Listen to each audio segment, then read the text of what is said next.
Hi everyone, this is Amber. This is my second video, and I'm just gonna be talking about a relevant topic that I think you should all be aware of. And this is one of my specialties. I'm specialized on gender topics, gender justice, and public policy. And as you know, I'm a psychologist as well. So I thought I will just give you a quick introduction on some basic concepts as I want to also tackle some other topics that are related to this later on, not in this video, but in the next ones. So just as an introduction, as you know, we all receive lots of information about what sexuality is, what we are, gender, sex, etc. Sometimes this information is contradictory, sometimes it's scarce, sometimes, many times, it's very distortioned. And basically, all day, every day, in different environments, we hear about our bodies, about what we are, how we are supposed to behave, etc. Now, the depth, veracity, and ideological orientation to which this information responds is far from being the most desired from an authentic knowledge of our true self and its manifestations in the corporal, affective, spiritual, and creative aspects of our daily lives. Due to this, many women and men have grown up with distorted ideas and experiences about what it means to be us in this world. So that's why I thought it was it is a very interesting and important topic to learn about. Now, these are some materials. These are a few slides I'm going to be sharing with you that I use with teens at high school. Some of them I also use with some groups of women that I coordinate and where I facilitate some workshops. So I just basically recycled some of these and translated them into English for you. Now, what does it mean to be a woman or a man?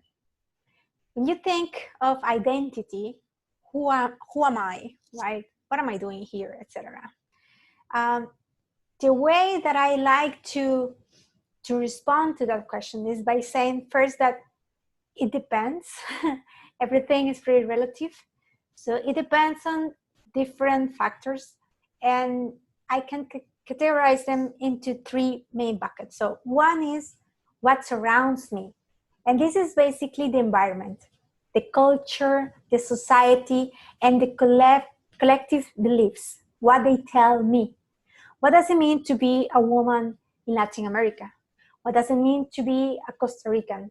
What does it mean to be this social class or belonging to this religion, for instance? Am I the same? Would I be the same woman if I was part of a different culture? Would it myself, my identity, would I perceive it to be differently? Then the second factor or second area that I think is very important is what I perceive and I feel, what I feel. So this has to do with experience that we all have while inhabiting our own body.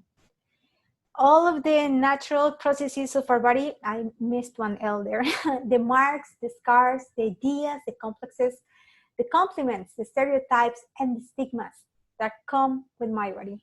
So it is not the same to be a white woman in Latin, for instance, than being a black woman in the US or in Northern Europe. And I'm talking about being a woman because of course I'm a woman. That's how I perceive myself. But just think same for men, right? What does it mean to be someone from Middle East in the US or an Asian man in Brazil, for instance, right? And also, what are the beauty standards out there? Think of your body, right? If you grew up listening to things about your own body or people making comments, whether they were good or bad comments, that all of that is experience that we interiorize and becomes part of our identity, because that body, that is the medium that we have, or the means, right? Between the world and myself, my mind, my soul, whatever you want to call it. This is my vehicle. And so whatever I learned about myself comes through all of the senses that this vehicle has. And lastly, but not less important, what I am.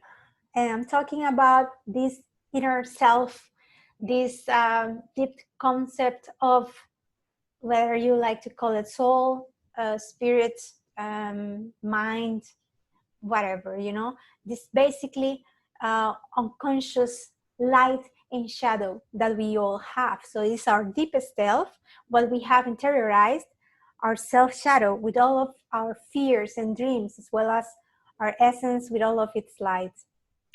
Now, deep diving into the sexuality topic, which is what I wanted to talk to you about.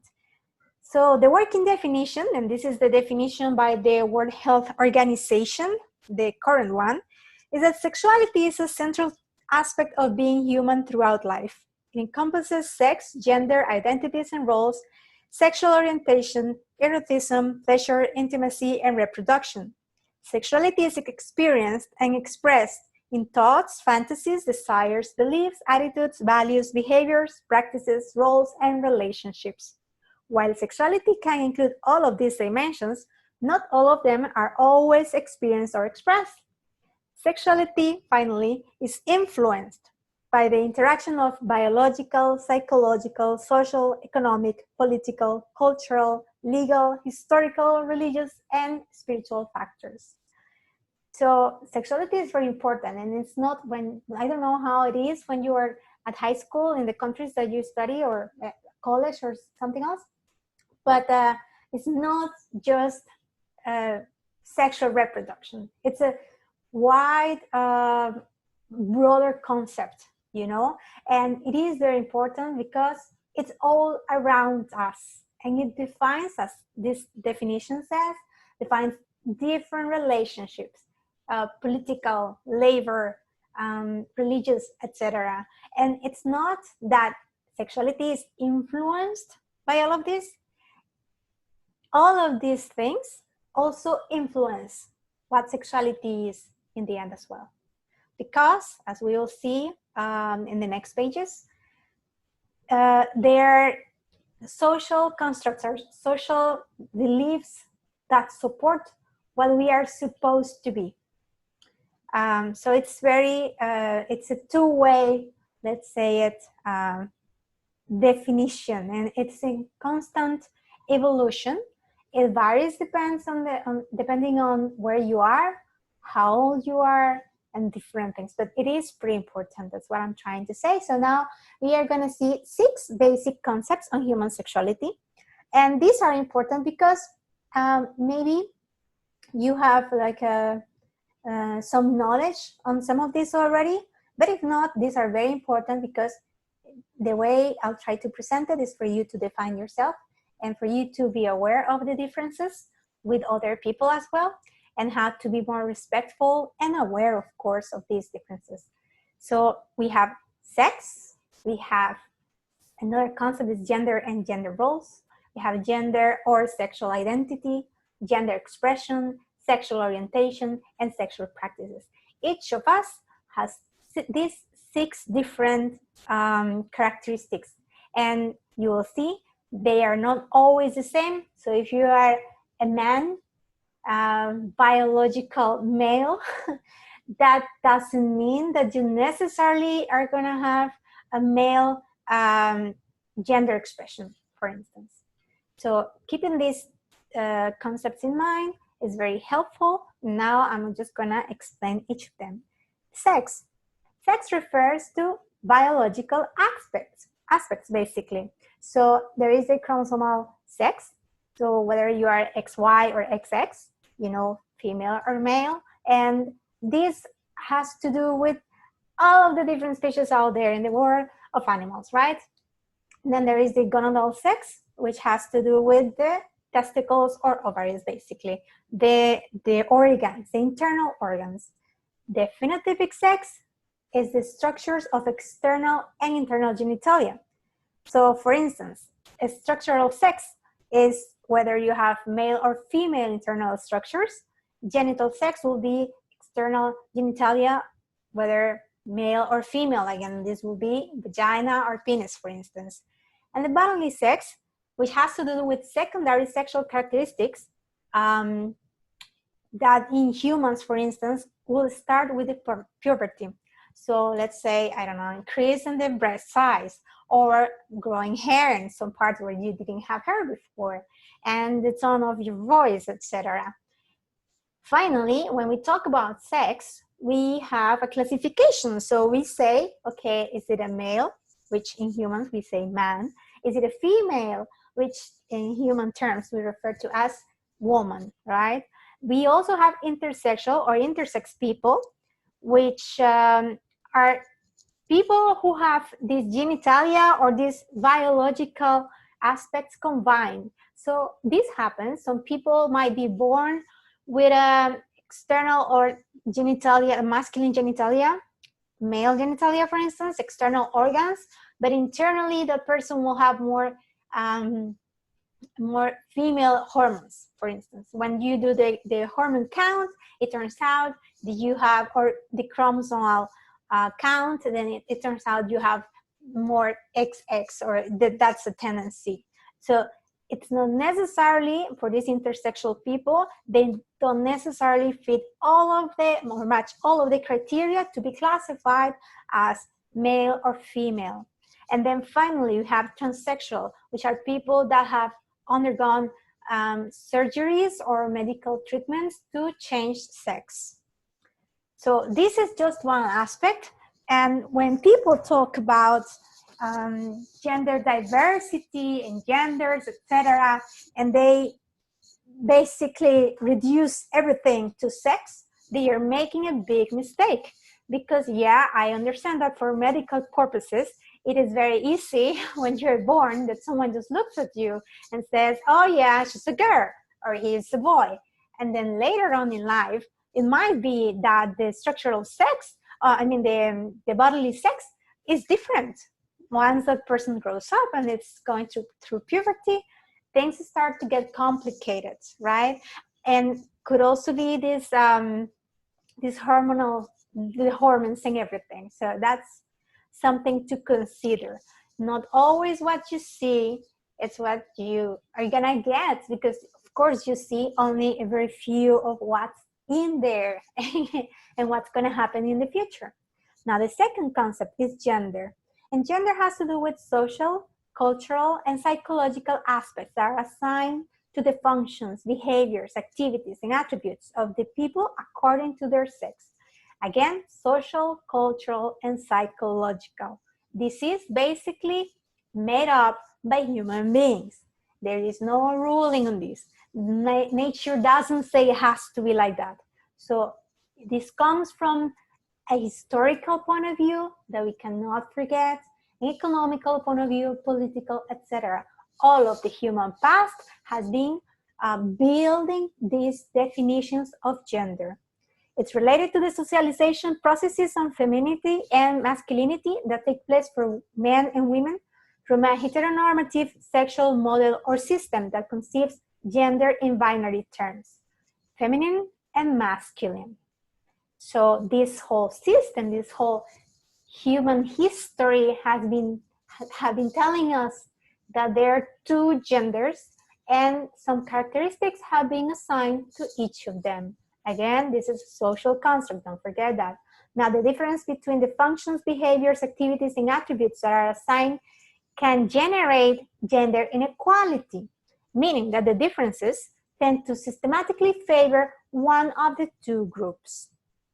This is important for you to keep in mind as well, because just as it happened with race, where you had a group, well, different groups everywhere, to be honest, because it's not only Black people in the US, it's also people from Middle East in some other war regions, or people from Asia, or people from Latin America, right? That's what we have. But so think of that, think of how many years ago, or how many years took, for instance, Black people in the US to be free, right? Because they were enslaved before. How many years ago did they achieve that? And how many centuries passed for them to achieve that? So this is gender inequality is such an important topic because we also have to keep that in mind. How many years ago did women get the right to vote, for instance, or to be considered citizens? And so gender, this social construct, is very important to keep in mind. Now, gender roles have been traditionally defined from a system that favors heterosexuality as feminine and masculine. So basically, only two options. This system said, okay, you are female or you are male, and you're feminine or you're masculine, and this is what and how you have what you have to do and how you have to behave. Now, in recognition of the human diversity and surpassing the limitations of a binary gender system, nowadays we do recognize there are as many genders as identities there can be. And now I'm going to talk about gender or sexual identity, which is very important. This is the personal sense of one's own gender. Gender identity is the inner and individual experience of one's gender as each of us feels it. It can correlate with a person's assigned sex at birth or can differ from it. Gender expression typically reflects a person's gender identity, but this is not always the case. And I'll talk about gender expression in a little while. Gender or sexual identity includes the bodily experiences that might include the modification of the physical appearance or functions by surgeries or other medical interventions, as long as it's really chosen. Also includes other gender expressions such as clothes, the way we talk, and mannerisms. Gender identity is a very wide concept that allows room for self-identification, and I'm going to give you some examples. So because we're saying this is how we feel ourselves, this is very subjective, and it cannot be imposed on us. Identity cannot be imposed on us. Here are some examples of gender identity. Typical ones, the ones that you might have heard of, it's masculine. Of course, people that fit in this heteronormative description of the masculine. Feminine, people that fit in this heteronormative description of what feminine is. We have cisgender, which is like a big umbrella, let's say, where you have masculine and feminine, basically meaning people whose gender identity matches the sex they were assigned at birth. Now, this is not the case for everybody. In my personal case, I do identify myself as a woman, and I will have a feminine gender identity, and that makes me cisgender because my identity matches the sex that I was assigned at birth. Now, it's not the case for everybody. We have transgender people, that are people whose gender identity does not match the sex they were assigned at birth. And then we have this other large umbrella that is called non-binary or queer genders. For all of the people who don't fit the heteronormative sexuality, this binary system, all of the people who don't fit in there are part of this non-binary or queer gender umbrella. And some examples are people who are gender bender, gender fluid, or gender mix. And these will be people that define themselves as oscillating in the range of all gender possibilities available within the masculine and feminine, neutral and semi-ranges. They perceive themselves as a dynamic mix, as a dynamic mix of what's stereotypically assigned to the binary masculine and feminine. We have androgynous people, that is the combination of masculine and feminine characteristics into an ambiguous form. We also have pangender people, which is a gender identity that encompasses a large number of all our genders. This could mean feeling many or all genders at the same time, or being fluid between many or all genders across time.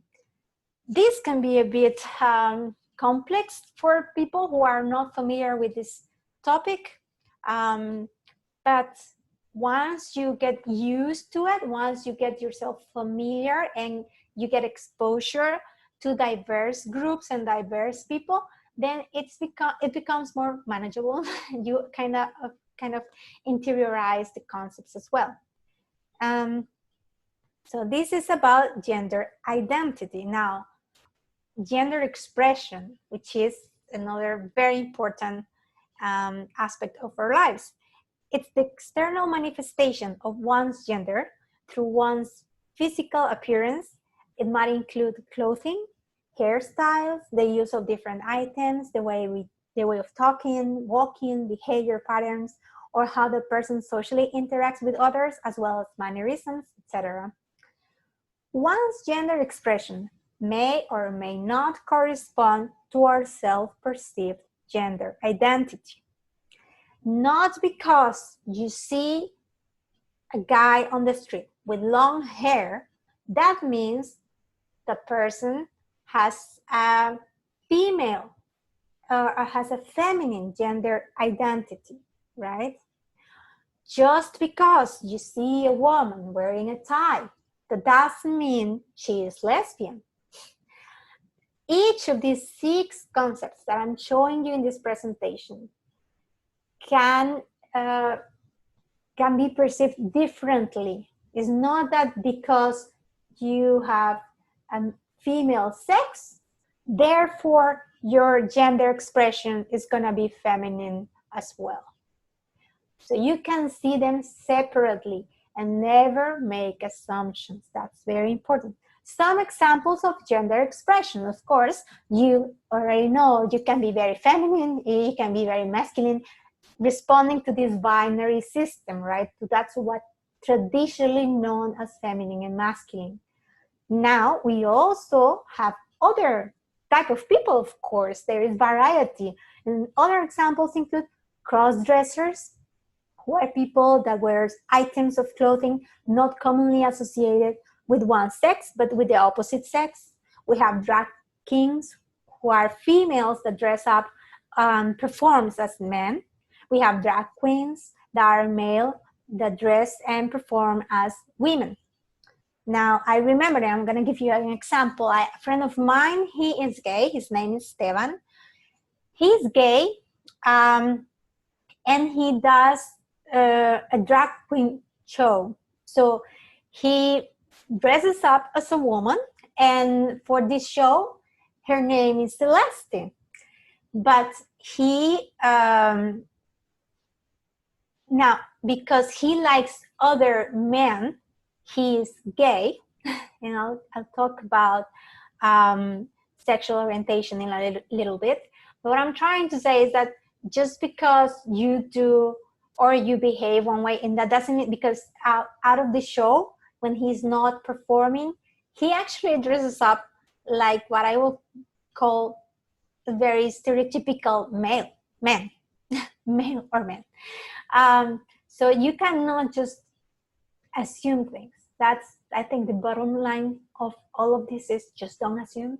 Open your mind and understand there are differences out there. Now, the 5th aspect is sexual orientation. And sexual orientation is an enduring pattern of romantic or sexual attraction, or a combination of these two, to persons of the opposite sex or gender, the same sex or gender, or to both sexes or more than one gender. The sexual orientation is defined according to the sex of the person that we feel sexually attracted to, and defined also according to our own identity.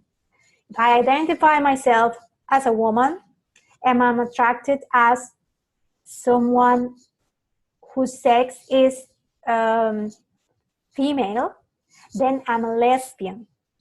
So it has to do with how you perceive yourself. If I were a transsexual, if I were a man that underwent a surgery and became a woman, and I love other women, and I feel sexually attracted to them, I will be a lesbian. Doesn't matter if I was previously classified, let's say, as a man. So it depends on the sex of the person I'm attracted to, as well as my own identity and my own sex.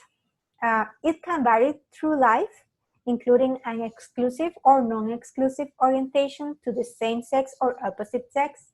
Everybody has a sexual orientation which is inherent to their own identity. Some examples of sexual orientation are heterosexual, people that feel attraction towards people of the opposite sex.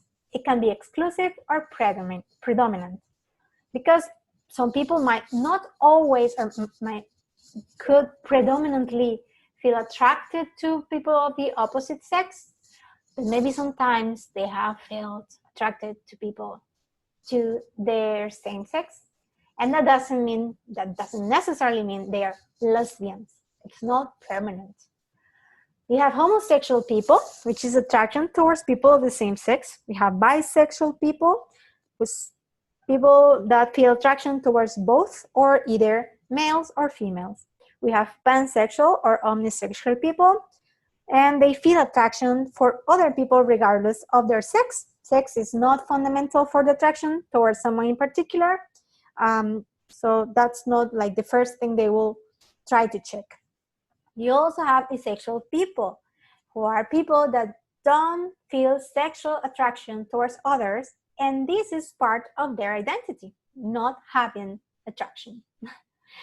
So there are many other more of this. This is not exhaustive list, but I think these are the ones that you should at least be aware of.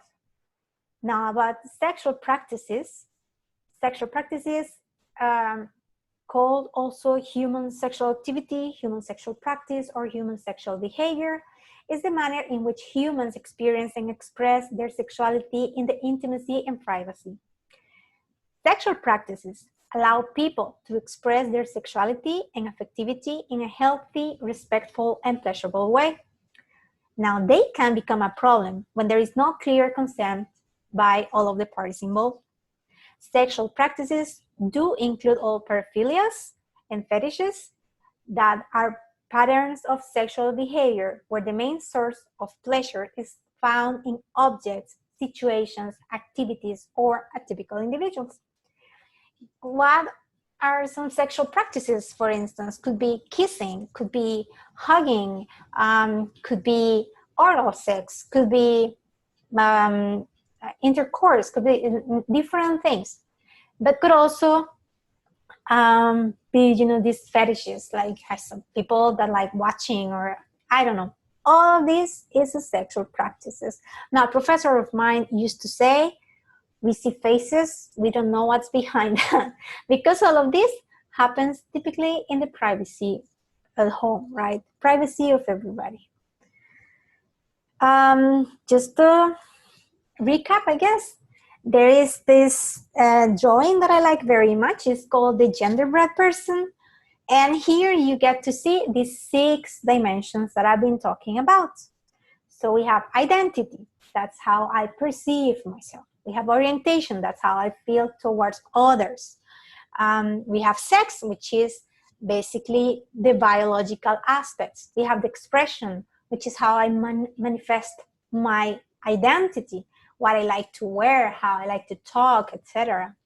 We have practices, which are behaviors, patterns of behaviors. And we have gender, which are these social constructs that are above us as well. Now, here are some examples of gender stereotypes or bias.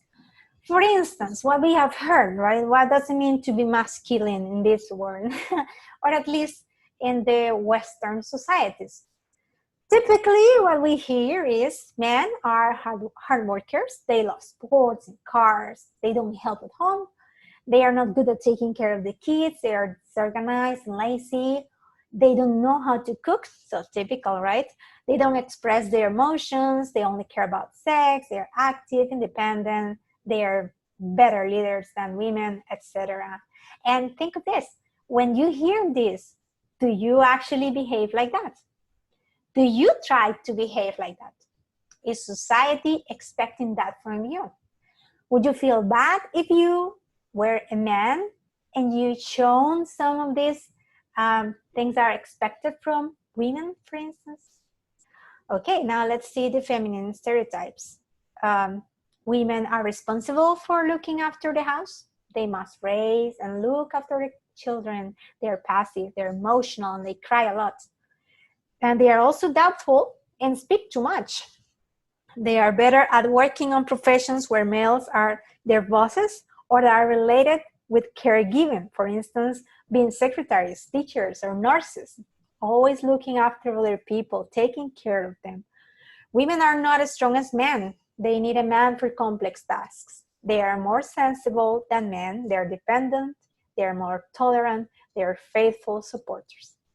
When I read this, how does it make you feel? What do you think? And I think that as we grow up, we learn to see this more clearly, and sometimes think, because for instance, myself, I think I'm not a very stereotypical woman. I do have characteristics that are assigned to men. So I'm independent. I like organizing things. I like being a leader. I like, and how do you manage that? How do you manage your personality or identity not matching or not fitting 100% into what society tells you? And so that's why it is very important that we, as society, as citizens, each of us tries to have an open mind and leave room for others to be themselves, not someone trying to fit into what we think they should be. Finally, human, we are all holistic beings.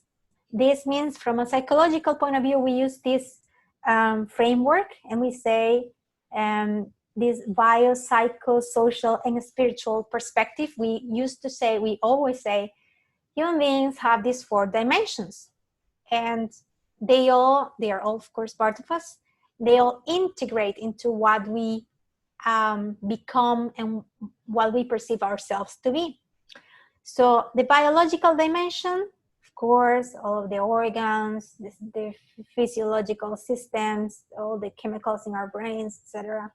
This psychological dimension has to do with our cognition, perception, attitudes, personality, etc. The spiritual dimension, which has to do with spiritual experiences, faith, etc. And the social dimension, which has to do with culture, conditions, circumstances, and the environment, etc. Now, nowadays, we have added sexuality to all of this. And we say, okay, yeah, very good. Yes, we are biological, we are psychological, social, and spiritual. But guess what? There is this big concept of sexuality that surrounds all of us in all of these dimensions. The self-identity, my own identity, it passes through this idea of sexuality, of how I perceive myself to be as a woman in the world. It passes through my body, my female body. It also crosses what it means to be a woman in a given religion, for instance. The ideas that I've heard about women or about men in religions, and that impacts my own spiritual life, how I get to perceive my own soul, my own spiritual experiences. And of course, the social dimensions. Is it the same for a woman to be running for president than it is for a man? How common is it? How common it is to see police women or nursemen, or these careers are stereotypical for one gender. How common is it, or how easy it is to break that barrier? And that's why sexuality is so important. And let me see, I wanted to show you a clip from this movie, Marriage Story, which where you can see Scarlett Johansson, Adam Driver, and Laura Dern acting. And Laura Dern, she does an amazing speech when she plays the character of a lawyer. And I want you to see it and to reflect a bit on it as well. So let me see.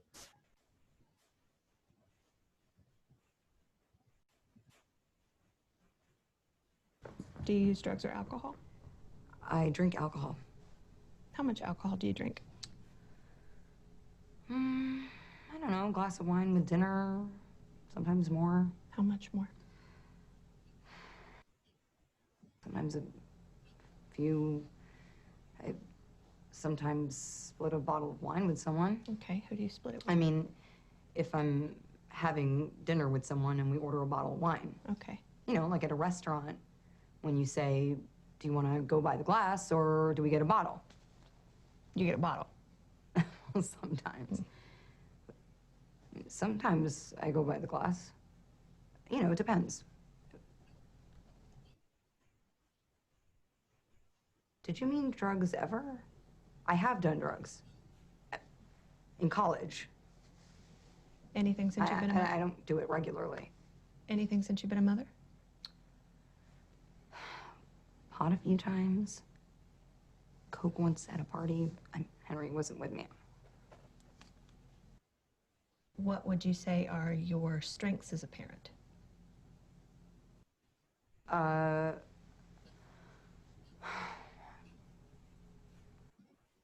listen. I play.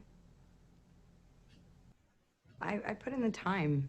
I love taking care of him, watching him grow. And sometimes what they say about it goes so fast is true, but sometimes it's not. Sometimes it goes too slow, honestly. What are your weaknesses? I'm too precise. I care too much. Are those weaknesses? Maybe not. You know, he can be an asshole, and I can get really pissed off, and I'll call him on being an asshole. I'm gonna stop you there. When you do this for real, don't ever say that. People don't accept mothers who drink too much wine and yell at their child and call him an asshole. I get it. I do it too. We can accept an imperfect dad. Let's face it, the idea of a good father was only invented like 30 years ago.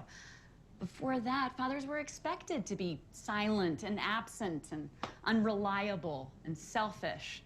And we can all say we want them to be different. But on some basic level, we accept them. We love them for their fallibilities, but people absolutely don't accept those same failings in mothers. We don't accept it structurally, and we don't accept it spiritually, because the basis of our Judeo-Christian whatever is Mary, mother of Jesus, and she's perfect. She's a virgin who gives birth, unwaveringly supports her child, and holds his dead body when he's gone.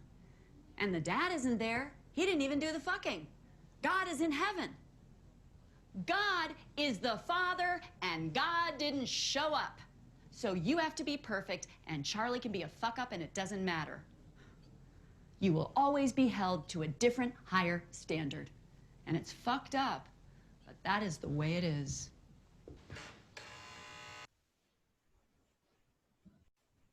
So yeah, just to leave you with that short clip in mind. And next time I'll try to talk to you about some historical context on what women and men have been throughout centuries, and what we are right now, and how we are a result of that. So thank you very much for listening to this long presentation. I'm very sorry it turned out to be this long. I really wanted to make it shorter this time. And next time, I'll promise you I'll keep a watch close or something to keep track of that. If you have any questions, any doubts or comments, then feel free to reach out to me. And thank you so much for watching.